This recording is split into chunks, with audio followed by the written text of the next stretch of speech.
qual é o percurso da vida, como os nossos planos podem ser arranjados ao longo do tempo e como a gente olha para o espelho e para a trajetória de forma resiliente. De que forma a vida nos oferece oportunidades a partir da dor. Arnaldo Vicente, obrigado por ter vindo com a gente conversar de algo que vai além do seu próprio consultório interior.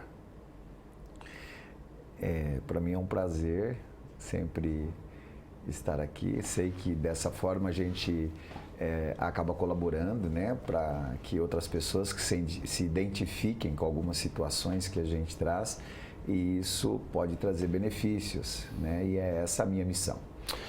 O Arnaldo é psicólogo, especialista em terapia cognitivo-comportamental e lida com o ser humano e as suas crenças limitantes, distorções há muito tempo. Hoje nós vamos colocá-lo aqui num patamar de contribuição com a vida a partir da visão da psicologia em alguns pontos, mas a partir das nossas próprias relações com essas surpresas da vida. Como você recebeu a informação de que você tinha câncer? Na verdade, as coisas pareciam assim que estavam andando muito bem, tudo tranquilo, né? Profissionalmente, na família, com amigos, com tudo, né? Com lazer, esportes. Mas eu fui emagrecendo.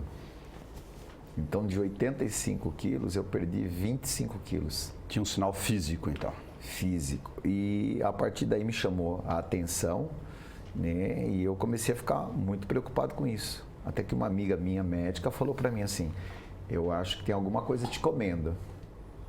Falei, como assim? Ela falou: eu vou te mandar para um amigo meu, Dr. Aulos, aqui de Bauru, né? E depois a gente conversa. Aí eu fui lá, ele fez todos os exames necessários, né? E quando eu fui buscar os resultados, ele disse para mim assim: eu não tenho notícias boas para você, né? Mas não significa que não tenha solução, essa é a parte boa. Eu falei: me diga o que é, porque o que eu quero saber é o que eu tenho, né? E aí eu foco na solução, não vou focar no problema. Aí ele me disse: você está com um câncer, né, maligno no estômago, né? Parece-me que é só no estômago, e se for isso, mais tranquilo para poder fazer o tratamento, e eu vou te encaminhar para os cirurgiões. Aí eu fui encaminhado para os cirurgiões aqui de Bauru. Eles queriam fazer quimioterapia primeiro comigo, para depois ganhar peso, ganhar força, para fazer a cirurgia, né? Mas eu fiquei apavorado, porque eu falei assim: se eu continuar nesse ritmo e ainda com quimioterapia, não vou ficar fortalecido, vai ser o contrário. Aí uma paciente minha de Jaú me ligou para marcar um horário na próxima semana, e eu disse a ela que talvez eu não pudesse atendê-la, porque eu teria que entrar num recesso aí para cuidar da minha saúde. E ela perguntou o que eu tinha, eu falei que era um câncer, e aí ela me perguntou se o marido dela, que também já foi meu paciente, né, se ele sabia disso. Eu falei: não, ele não sabe. Ela falou: então ele vai te ligar. O marido dela chama-se Eduardo Pracucho, ele é da equipe A do Amaral Carvalho, um grande cirurgião, uma grande pessoa com uma sensibilidade humana ímpar. E aí ele: meu amigo, o que está acontecendo aí, né? Vem para cá, eu quero te ver, traz esses documentos todos seus para mim, né? Se você quiser uma segunda opinião. Eu falei: quero, claro que eu quero. Aí, e eu já tinha marcado com um cirurgião de Bauru para a gente começar a fazer alguns exames pré-cirúrgicos, né? Aí acordei de manhã com uma sensação assim muito grande de que eu deveria conversar com esse meu amigo, não perderia nada. Aí eu fui para lá porque os cirurgiões de Bauru disseram que eu não tinha espaço para fazer uma cirurgia, entendeu? A parte entre o estômago e o esôfago, ela não tinha uma distância suficiente para fazer, por exemplo, uma cirurgia, para pregar alguma coisa, né?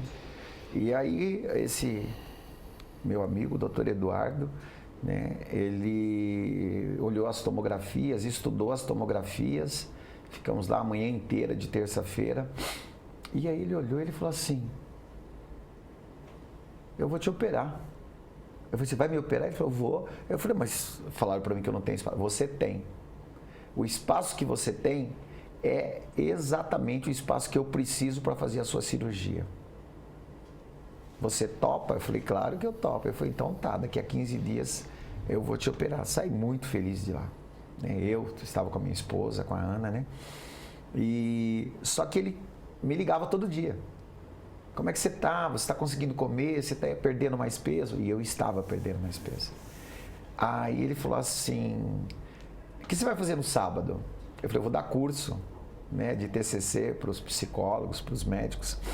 E que hora você termina? Eu falei, umas 6 horas. Eu falei, então vem para cá. Eu falei, para quê? Ele falou, eu vou te internar. Isso depois era terça e já no sábado. Eu estava internado, já fui internado no Amaral Carvalho, com uma tensão assim, um pessoal muito competente, muito humano mesmo, a humanização ali no Amaral Carvalho, ela é exemplar, agradeço a cada um que cuidou de mim lá. E na segunda-feira, de tarde, acho que era 24 de setembro, aí eu fui para o centro cirúrgico. Aí ele antecipou. Antecipou, fiquei da 1 hora até umas, acho que, não sei exatamente quantas horas que durou a cirurgia. Aí eu acordei, né, olhei, né, se estava mesmo vivo, né, olhei ao meu redor, né, falei, tem anjo por aqui? Não tem, né, tinha anjo, mas era humano, né, cuidando, né, e aí eu fiquei muito feliz, Aí depois ele veio, conversou comigo, falou para mim, agora você não tem mais estômago para nada, tá? Seja tolerante. Eu falei, tá certo. E eu tive que tirar o baço também. Aí tirou tudo. Falou para mim que era uma metástase, né? Sim. Era um câncer agressivo de último grau. E foi ótimo, porque depois de 10 dias, ele já me liberou para eu voltar a trabalhar. Vou fazer a inversão. Você me contou que você, a partir, por várias razões desta experiência de vida terrena, passou a receber no seu consultório de psicólogo pessoas que tinham câncer. Pode ter, eventualmente, um ou outro ter passado lá, mas não era a questão central. Como o psicólogo olha para um paciente que tem câncer a partir dessa experiência? Sabendo que é preciso avaliar, em primeiro lugar, o grau de esperança dele. Uma esperança baseada em otimismo realista, onde a pessoa parte de detectar as forças que ela desenvolveu durante a vida. Porque algumas pessoas reagem com o câncer de uma forma automaticamente que vai gerando uma angústia. Por que angústia? Porque ela começa a entender que ela não tem poder sobre tudo, nem sobre o corpo dela, porque ela não quis desenvolver um câncer. Né? Eu não quis desenvolver um câncer, né? E a partir desse momento que a gente começa a trabalhar com a esperança, a gente explora as forças pessoais dela e quais são os resgates que ela tem na vida, família, né? A casa dela, o patrimônio dela, e se ela for uma pessoa religiosa, a relação dela com Deus, né? Então, em primeiro lugar, em vez de eu falar sobre o que poderia ou perguntar sobre a ameaça do câncer, eu trabalho com ela sobre a realidade de força que ela tem interna e que ela recebe do externo. Por quê? Porque na angústia, para ir para a depressão, é um passinho. Né? E qual que é a estrutura? Primeiro, na angústia, você dá uma emborrecida, porque você começa a querer mudar aquilo que você não pode. É muito compreensível isso, né? Mas não tem sentido, não tem lógica.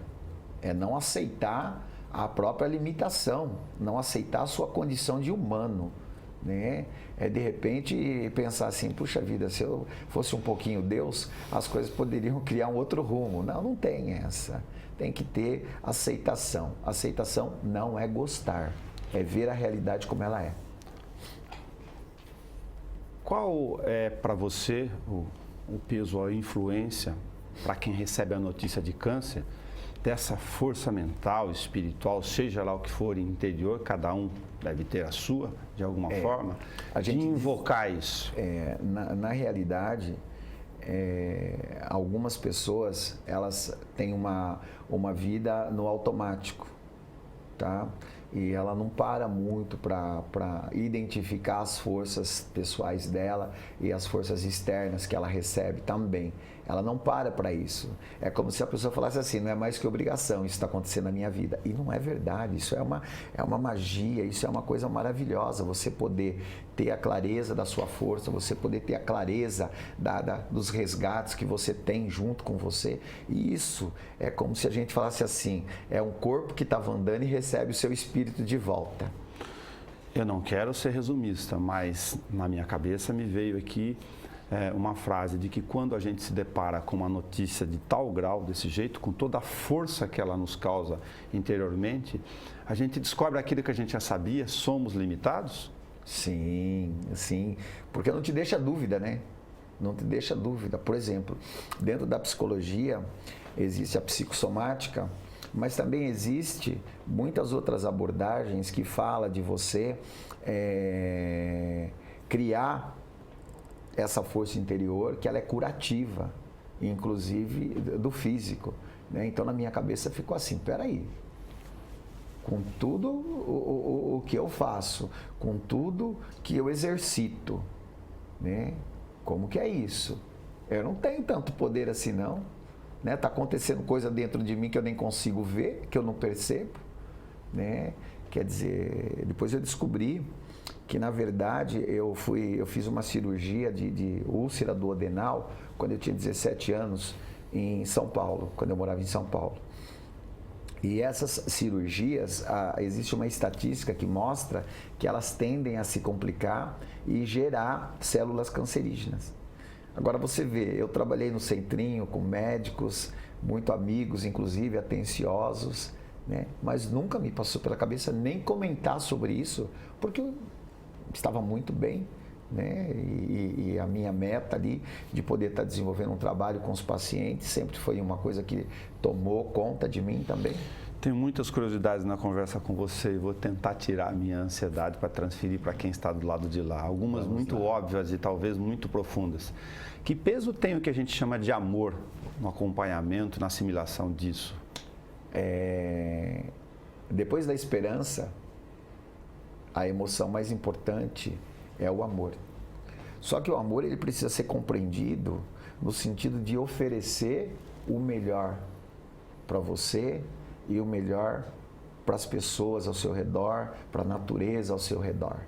Então, isso faz com que a pessoa se sinta mais conectado com o universo. Então, é uma coisa que diz assim, eu falo muito isso para os meus pacientes, né? Outro dia eu perguntei para uma pessoa assim, você se ama? E também numa palestra perguntei para as pessoas, vocês se amam? Aí as pessoas amam, eu falei, mas em qualquer circunstância? Não! Eu falei, nas piores circunstâncias é que você se ama mais. E você faz qualquer coisa por você, porque você está, queira ou não, sempre com você. Então você está em primeiro lugar. Se você tomar consciência disso, você vai descobrir que até para você se sentir bem, você precisa estar bem com as outras pessoas e com a natureza. Então isso é muito importante. Amor como oferecimento. Falar das simbologias e da trajetória. E a partir da notícia, e depois a gente volta em alguns recortes dela, que peso tem para o psicólogo olhando para o paciente e o paciente olhando para o psicólogo a partir da sua experiência, as fraquezas que a gente vai tendo ao longo da notícia? Na verdade... A gente tem vários dias que acordamos muito mal com nós mesmos. Sim. Né? Por quê? Porque a gente está insatisfeito. E por que a gente está insatisfeito? Porque não aconteceu aquilo que a gente queria. E o que é aquilo que a gente queria? Um ato de amor próprio.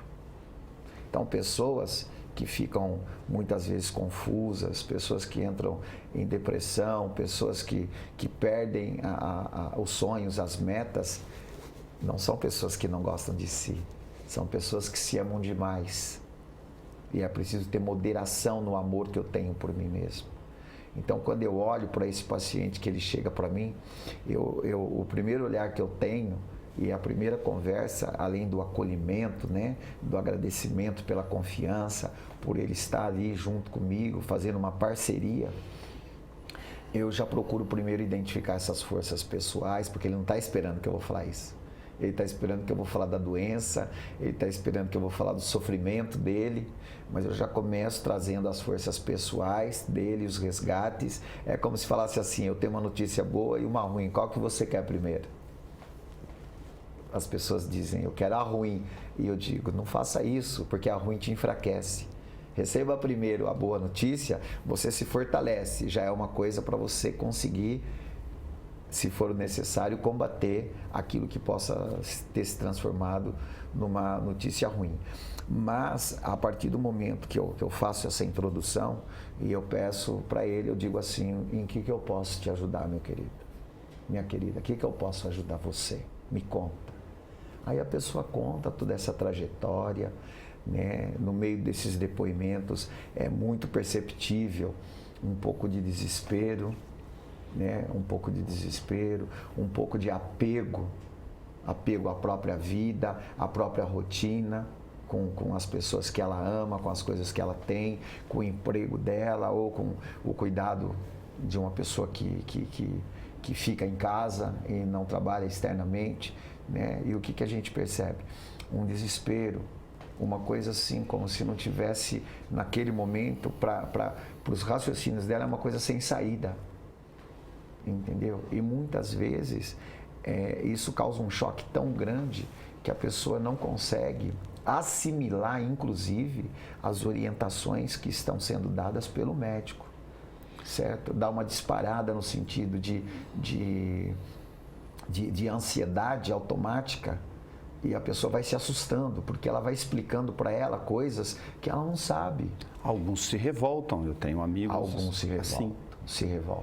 se revoltam contra a natureza, se revoltam contra Deus, se revoltam contra a vida. Tudo por quê? Porque quer continuar as coisas do jeito que eram. E aí essas pessoas, e algumas são até irônicas, né? No sentido de negar a própria doença também, né? E às vezes isso é muito ruim para o tratamento, porque você deixa de perceber internamente algumas atitudes que seriam assim fundamentais para você conseguir se equilibrar, para você se sentir bem e para você se sentir com esperança. Então, a maior preocupação que a gente tem neste caso é que a pessoa não entre num processo de angústia, depressão e desesperança. Porque isso vai acelerar outras reações psicobiológicas, químicas aqui, que são prejudiciais ao tratamento. Exatamente. Todos esses pensamentos acabam estimulando o nosso cérebro, que acaba liberando neurotransmissores como adrenalina, cortisol, que não é bom para o câncer, não é bom para o câncer. O cortisol é inimigo do câncer, né? E acaba fazendo com que haja uma mudança também nos outros neurotransmissores, como a serotonina, por exemplo, a dopamina, né? E a pessoa realmente vai se sentindo bastante debilitada. Por quê? Porque esses pensamentos, eles geram a emoção é a experiência fisiológica e mental que nós temos das reações internas nossas. E isso acaba gerando ou inibindo comportamentos saudáveis, né? E aí, como você mesmo disse, né? A pessoa está vítima das crenças limitantes dela? Está. Quem já passou sabe que você passa daí por um percurso longo de incertezas ou de buscas de esperanças ou dessas angústias todas, dos tratamentos de químio, do pós-cirúrgico, são tratamentos duros do ponto de vista da realidade física e consigo próprio. Você já está enfraquecido pela notícia e todas as repercussões. Esse processo todo que você está comentando do ponto de vista psicológico, ele também é fundamental ao longo dessa trajetória? Ele é fundamental. Ele é fundamental no sentido de que você precisa abrir mão das suas expectativas. As nossas expectativas, elas distorcem a realidade. a maioria delas. Então, é como se a gente dissesse assim, que para você encontrar a felicidade, você tem que abrir mão de algumas coisas. Coisas psíquicas, que são as expectativas propriamente ditas. Por quê? A expectativa, ela engessa você. Ela diz que as coisas devem acontecer no rumo. Como é que pode? Principalmente falando do futuro. Então, quando a pessoa abre mão dessas expectativas, ela começa a perceber que ela evoca em si a esperança. A esperança de que não é tudo que está ruim. A esperança de que não há uma certeza de que tudo continuará sendo ruim. Então, quando você se presta a um tratamento do câncer, por exemplo, no meu caso, um câncer muito agressivo, né? Aí me propuseram uma quimioterapia por infusão. Você tem uma bombinha, né? E ela dura ali quase 50 horas. Então eu fiz as 2 primeiras infusões internado, porque eu queria perceber o que aconteceria comigo e o que eu poderia fazer para que as coisas andassem o melhor possível, né? E na 6ª infusão, né? Bom, primeiro que eu fiquei 2 dias lá no hospital, o pessoal falaram assim para mim, né? Porque eu levava meu laptop, né? E ficava trabalhando, né? E o pessoal falava assim, pô, você fez no seu quarto um escritório, tá na hora de você ir embora. Eu falei, que bom, tô indo então, né? E aí depois as outras 10 infusões foram feitas em casa, eu trabalhando sempre com infusor. Voltei, fui liberado a praticar esportes. Então eu punha o infusor atrás, né, para não prejudicar, e voltei a jogar futepong, jogava futebol com meus amigos lá do Luso, tudo, né? E senti assim alguns movimentos que eram mais difíceis, né? Claro. Você não tinha aquele tônus de fortalecimento, né? Mas eu pensava, eu tô aqui com todo mundo, né? Eu não vim aqui só para praticar o esporte, eu vim aqui para praticar a vida, né? E aí fez as 12 infusões, foi muito bom, sempre acompanhando com as tomografias, exames laboratoriais. E aí depois passou para um tratamento oral, com comprimidos, com uma ação 50% menor, né? Então os medicamentos já não eram mais tão fortes, né? Embora fortes, mas não tão fortes, né? E essa semana eu estou concluindo, né? Até quarta-feira que vem eu estou concluindo o 12º ciclo do tratamento oral. E aí eu recebi essa semana as minhas tomografias, os meus exames laboratoriais, e eu recebi uma ótima notícia, que não existe mais atividade cancerígena no meu corpo. Entendeu? Então, para mim... Cessou-se a apoptose, como eu disse para você. Era o que eu estava buscando, né? Querendo, não exigindo, mas querendo, aceitando o ritmo das coisas, aceitando o meu ritmo, melhorando o meu ritmo, né? Praticando bastante mindfulness, no sentido de estar com a atenção plena, comandando a minha atenção para as coisas boas, para as coisas saudáveis. Às vezes vinham, em algum momento, alguns pensamentos negativos, que é muito normal, né? E eu procurava não conversar com esses pensamentos negativos, mas deixá-los por ali, porque eles fazem parte dessa minha jornada, mas eu não preciso me submeter a eles, né? Então muitas pessoas, elas não entenderam ainda que uma situação não mexe com o sentimento. O que mexe é o que você pensa sobre a situação. E quando você pensa, você não revisa se o seu pensamento ele está verdadeiro, se ele está conectado com o momento real que você está vivendo. E também você não para pensar se esse pensamento ele é útil para a sua meta do momento, não para a meta de vida, para a meta do momento. Nós somos movidos a metas conscientes e inconscientes. A cada passo que a gente dá, cada motivação, cada vontade que a gente tem, ela envolve uma meta. Na maioria das vezes, infelizmente, por uma grande parte de pessoas, essas crenças não são conscientes. Elas podem falar, eu quero fazer tal coisa, mas ela não tem consciência de que aquilo é uma meta e que ela vai precisar agir de acordo para beneficiar e alcançar essa meta. Então, muitas vezes, aí entra as expectativas, aí não é como ela quer, aí ela desiste, aí ela trava, aí ela se limita. Então, essa questão da terapia cognitiva comportamental, ela, junto com o mindfulness e junto com psicologia positiva, né, esse trio, né, que aconteceu, né?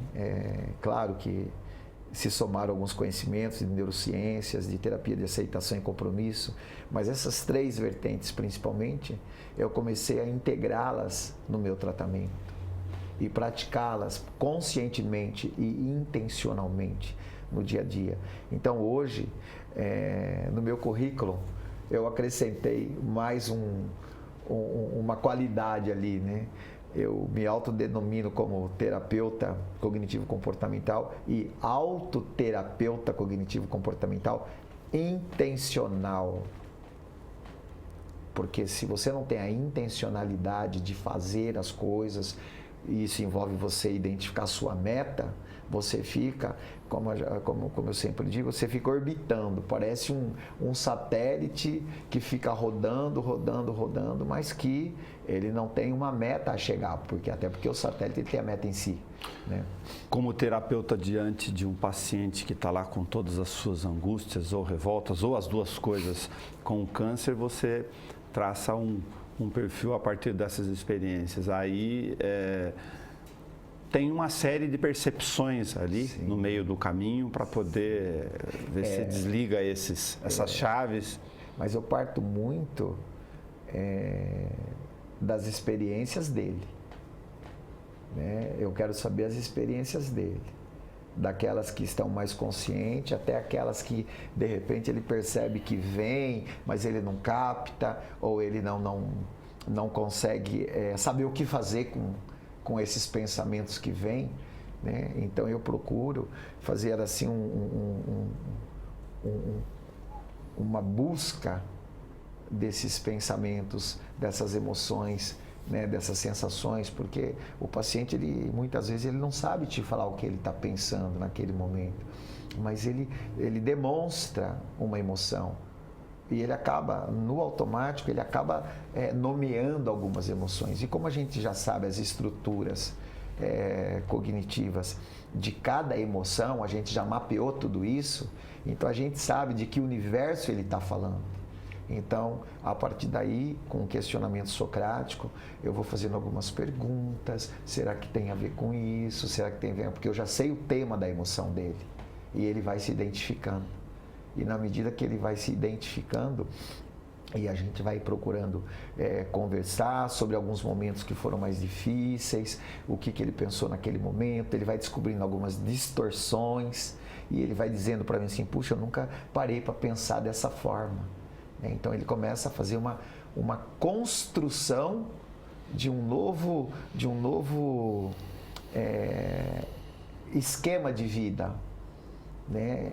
E eles dizem assim, nossa, é muito bom a gente começar a se sentir bem assim, né? E aí eles me perguntam, então agora eu não vou ter mais pensamentos negativos, né? Eu falo, não é assim. O dia que você não tiver mais pensamento é porque você não está mais aqui. Acho, né? Acho. Mas com certeza, enquanto você estiver aqui, você vai ter pensamentos automáticos. Aliás, o pensamento é o alimento do cérebro, né? Assim como o nosso coração bate, o cérebro pensa. Agora, a gente não tem que ter... que achar assim, se eu tenho pensamento, então ele é meu no sentido de que eu tenho que corresponder a eles. Não. Eu posso, de repente, pescar um pensamento automaticamente, mas fala assim, peraí, antes de eu incluir isso naquilo que é a minha mente, que é a minha liberdade de escolha, eu quero revisar isso. Se ele se compõe de propriedades que são benéficas para mim hoje, porque os nossos pensamentos, as nossas estratégias, eles geram estratégias comportamentais, eles foram sim importantes em algum momento da nossa vida. Mas não significa que ele seja agora, para mim, com mais de 60 anos. Eu conversei com outras pessoas em relação à questão do enfrentamento ou da convivência e vivência com o câncer, e algumas frases comuns vieram em forma de pensamento. Por que comigo? Sim. Eu vou morrer. Sim. Essas frases lhe vieram? Vieram. E vieram porque já estavam construídas internamente de acordo com a situação presente, né? E principalmente porque você não tem, você automaticamente você busca algumas respostas futuras, o que é uma grande besteira. Entendeu? Porque você buscar respostas futuras envolve você estar consciente do que você tem, de quem você é, com quem você conta hoje. A partir do momento que você tem essa reflexão pessoal e você percebe que, na verdade, você não está tão fragilizado assim, uma parte de você está fragilizada, uma parte do seu físico está fragilizada, né? Então, hoje, não me incomoda nem um pouco eu não ter estômago, eu não ter baço. O intestino duodenal, ele faz a função que o estômago fazia, né? Sem mudanças ou dificuldade alguma, né? Eu, na verdade, eu até brinco, às vezes minha mulher põe a mão assim na minha barriga, eu falo, tira a mão do meu estômago, ela fala, você não tem? Eu falo, não precisa falar. Mas teve momentos sim, né? Teve...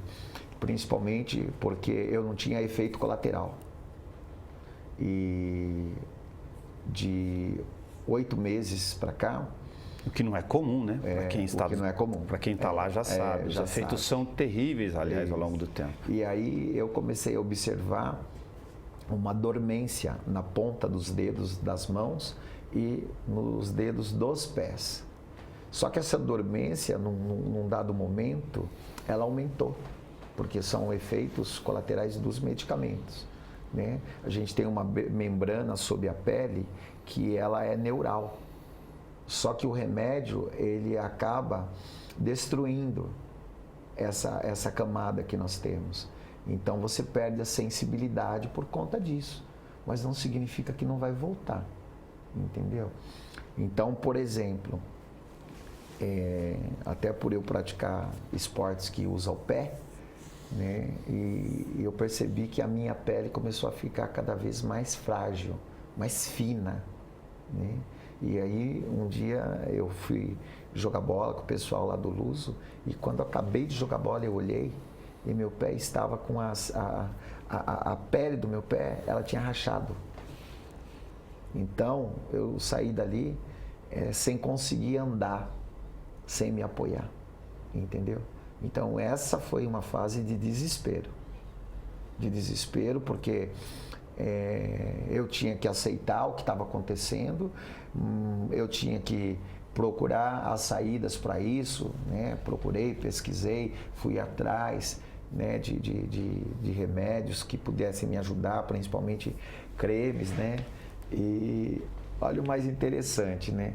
Comprei cremes caríssimos em São Paulo, tudo, né? E o que sarou para mim foi a babosa.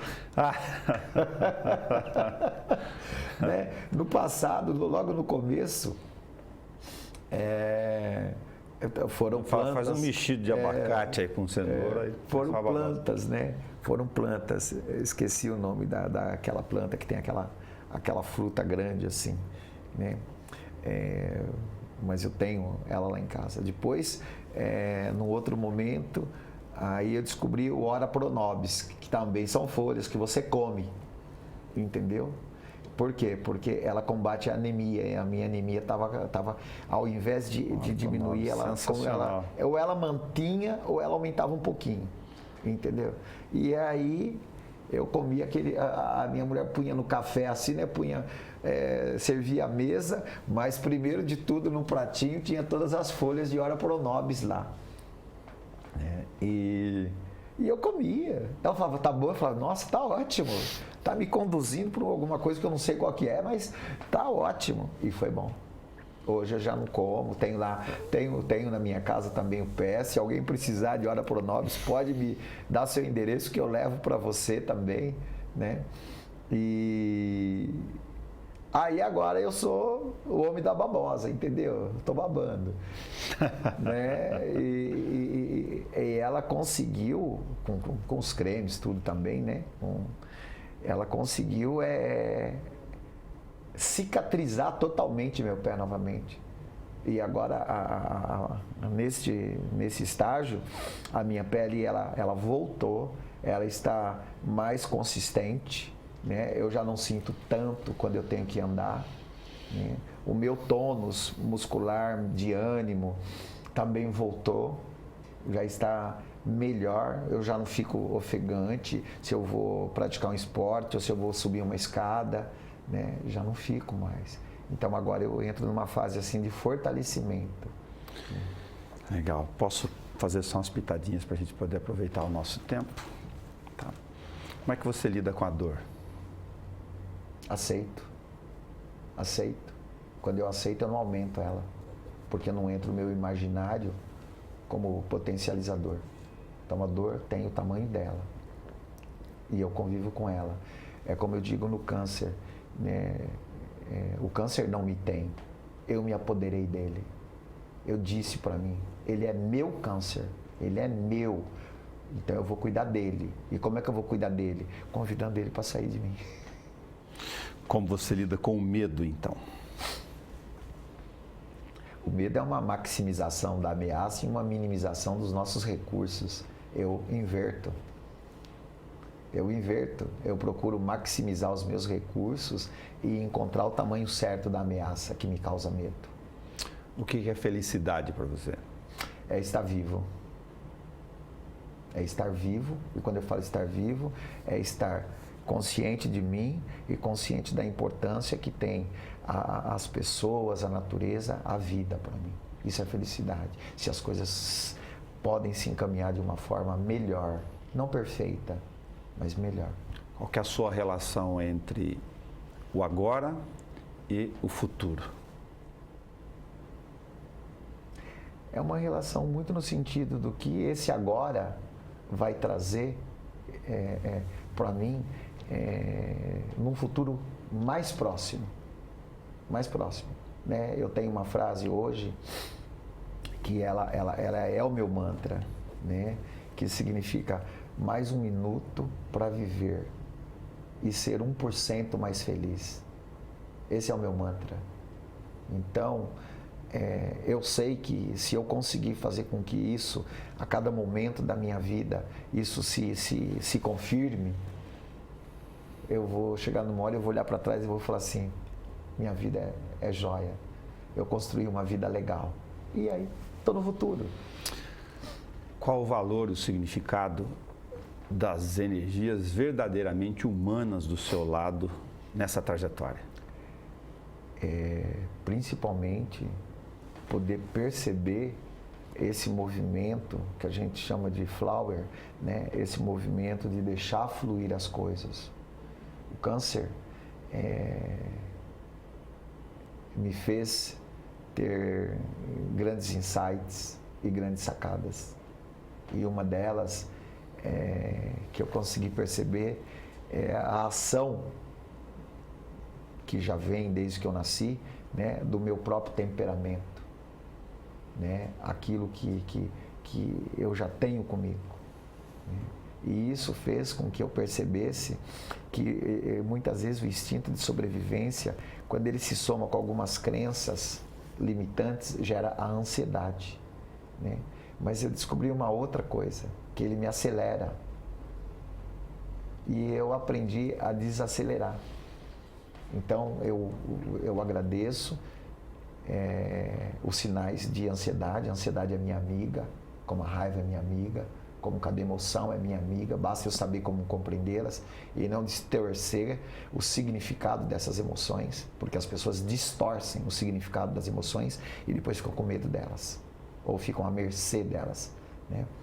Então, na medida que eu percebi isso, eu desacelerei. E aí eu descobri uma outra coisa, que quando você desacelera genuinamente, sem negar nada de você, a intuição, o movimento intuitivo, ele floresce em você. E esse movimento intuitivo é como se você tivesse uma percepção de 360 graus da vida. E você não precisa se preocupar com o que vai acontecer de ruim, Porque o seu lado intuitivo e o seu instinto de sobrevivência, eles acabam como se formasse assim uma parceria que faz com que você consiga entender qual é o momento da vida que eu tenho que, parar, me proteger. Tá? Qual é o momento que eu posso parar de me proteger? E aí eu volto para a liberdade com a vida. E o meu lado intuitivo, ele me direciona para coisas que eu nem imaginava. E me traz compreensão de mim, compreensão do outro, né? Compreensão sobre a vida, de uma forma que eu me sinto assim muito feliz, né? Muito seguro, né? E com esperança. E isso faz com que eu crie novos projetos e principalmente me permite a aplicação de realizar esses projetos, né? Então hoje existem alguns projetos, né? Um projeto que eu tenho chama-se Livros Infantis para Adultos, né? E também pretendo, já comecei a escrever um livro que chama Mais um Minuto para Viver e mais 1% de felicidade, ou para ser feliz, né? Então, ali é o autoterapeuta que está escrevendo o livro. Não é o terapeuta, é o autoterapeuta que existe em mim. Então, ali eu mostro as técnicas que eu utilizei comigo e como elas são. Você foi escrevendo algumas dessas questões a partir dos pensamentos que você tinha ao longo do percurso? Sim, eu tenho um vasto material, né? Tanto anotando as percepções, como lidar com essas percepções, né? Como eu digo, você não controla suas percepções, mas você pode controlar o efeito delas sobre você. E é isso que faz a diferença na vida. Arnaldo Vicente, muito obrigado por nos conceder este 1%, esse 1 minuto aqui com a gente. E é muito interessante, né? Porque era 1 minuto atrás, agora já passou esse minuto, né? E eu quero mais 1 minuto daqui a pouco. E assim eu vou caminhando conscientemente, né? E com muita paz de espírito e com muita gratidão, né? Gratidão principalmente, né? Para minha esposa, para os meus filhos, para os meus amigos como você, né? Para os meus colegas, para os meus pacientes, né? Para os meus alunos, para aqueles que estão à minha volta. Eu sou muito grato. Eu digo que se não fosse por tudo isso, talvez a história poderia ter sido diferente, né? Mas ela está correndo até onde, no meu caso, que sou uma pessoa que tem fé, né? Até onde Deus quiser que eu vá fazer algum trabalho com Ele lá em cima. É assim que eu vejo a questão de um dia, como todos nós, né? Chegar a hora que eu não estarei mais vivo aqui, mas eu tenho fé que eu estarei vivo em outro lugar e que eu fui convocado para continuar alguma coisa muito importante, mas ao lado de quem criou a gente. Muito obrigado por compartilhar conosco, por você, por nós e por eles, para a gente fazer desta conversa, deste encontro, uma celebração da vida também. Eu que agradeço. Até o nosso próximo encontro, celebrar a vida. Até lá.